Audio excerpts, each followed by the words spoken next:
All right, guys. Got it out. Spindles out of the way. Got the old shock out of the way, which, God, that was fun. And I pressed it down a little bit and it's still sitting in the same spot. Look. Yeah. Yeah. What brand is this? N2 gas charged with no name on it. Probably from 1992. Probably from the 80s. We got that guy that's going to go in there. So I'm actually going to start sliding that in. I'm going to get the ball joint press tool and hopefully get this guy out here. Get that baby out. That's easy enough. We did try to get some tie rods. Yeah, these are... Doesn't know it's bueno. But leave those in here because if I have to order them, which I'm going to have to.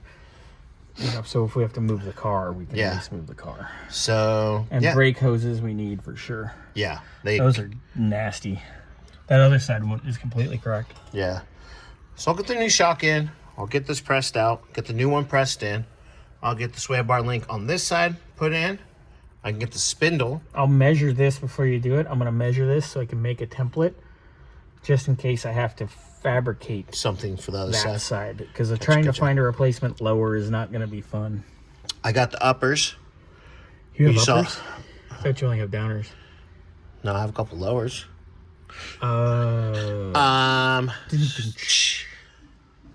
They're next door, Victor's, to get the bushings pressed in. You saw us get the ball joints out with that cool little tool. My socket. And once those come back over, I will put the new ball joints in that one. So, but we still have a little list of things to do on this car. It's quite a big little list. Yeah. So but not much. We'll get there. The other stuff is the rest of the window stuff is. Yeah. That's. We set the window switches. God, before Christmas, and I haven't got them back yet. I'm trying to get a hold of the guy. It's between you and Scotty. You and Scotty have been dealing with that one. I've been dealing with it. All right. Later, guys. Later.